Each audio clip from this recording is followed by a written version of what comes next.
Halo, assalamualaikum warahmatullahi wabarakatuh. Ya, banyak tren sekarang ini yang diikuti ya. Salah satunya mengkonsumsi makanan mentah. Ya, baik mungkin ya daging ikan ya ataupun sayur-sayuran.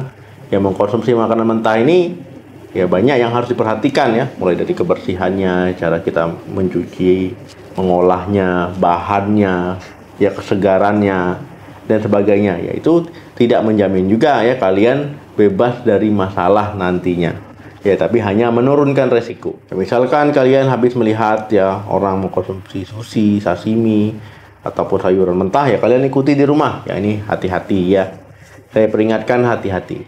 Jadi ada beberapa efek yang bisa ditimbulkan ya ketika kalian mengkonsumsi makanan mentah.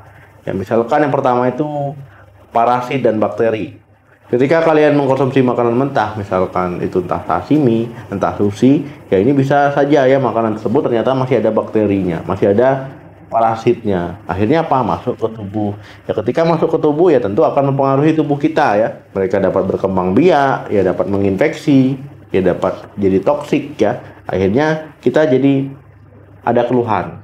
Begitu juga dengan mengkonsumsi sayuran-sayuran ya. Ketika kalian mengkonsumsi sayuran mentah, ya ini juga ya resiko nanti ada bakteri, ada parasit di situ, ya bisa juga jamur, ya bisa juga virus ternyata yang kalian konsumsi. Akhirnya kalian bisa mengalami masalah ya, baik pencernaan mungkin, baik saraf mungkin, kalian bisa jadi mual, muntah, ya sakit perut, melilit perutnya, ya bahkan ya bisa mengalami gangguan pencernaan lain, misalkan diare-diare. Yang kedua, mengganggu kerja hormon tiroid. Ya, sayuran mentah seperti kangkung, brokoli, kembang kol, ya, sawi, ya ini mengandung senyawa goitrogen. Ya, senyawa ini ya bisa mempengaruhi fungsi dari hormon tiroid ya pada tubuh kita. Nah, jadi kalau seandainya tiroid kita bermasalah, ya fungsi tubuh kita bisa terganggu ya, bisa nggak jadi normal, nggak optimal kerjanya. Ya, kita bisa mengalami masalah kesehatan tentunya. Yang ketiga, timbul masalah pencernaan. Ya, seperti penjelasan sebelumnya tadi ya, masalah pencernaan yang ditimbulkan ketika mengkonsumsi baik daging mentah, ikan mentah, ataupun sayuran mentah, ya ini bisa terjadi akibat ya keracunan. Ya keracunan karena kandungan bakteri tadi, ya parasit, ya jamur, virus, ya karena tidak mati dia. Akhirnya apa? Menginfeksi tubuh kita, bisa kita demam, bisa kita mual muntah, bisa kita diare, bisa kita sakit, ya akhirnya. Dan juga tidak menutup kemungkinan ya ada cacing di situ. Ya akhirnya apa? Cacing tersebut menginfeksi tubuh kita. Yang keempat, kehilangan nutrisi penting. Ketika kalian mengkonsumsi makanan mentah, misalkan sayuran-sayuran ya. Nah, jadi ada nutrisi-nutrisi yang disimpan di serat-seratnya.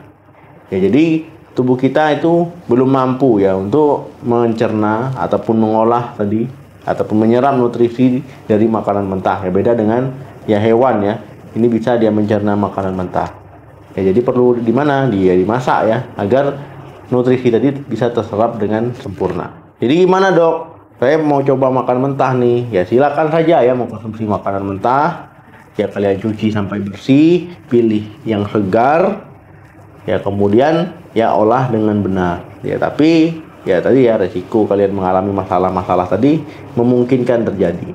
Ya biar nggak mengalami masalah tadi, gimana dok menurunkan resikonya? Ya masak sampai matang, misalkan sayur ya, kemudian masak ikan itu sampai matang, masak daging juga seperti itu ya, supaya apa? Supaya baik bakteri, virus ya, kemudian jamur, parasit ya, ataupun misalkan ada cacing situ ya, itu bisa benar-benar mati ya. Intinya kuman-kuman itu mati ya. Kalau seandainya mati ya itu menurunkan resiko ya mengalami masalah pencernaan, masalah keracunan ya akibat mengkonsumsi makanan.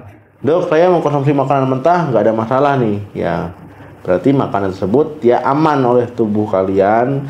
Ya kemudian tubuh kalian mungkin imunnya sedang baik ya, tapi kita nggak tahu ya kalau suatu saat nanti tiba-tiba bisa mengalami masalah.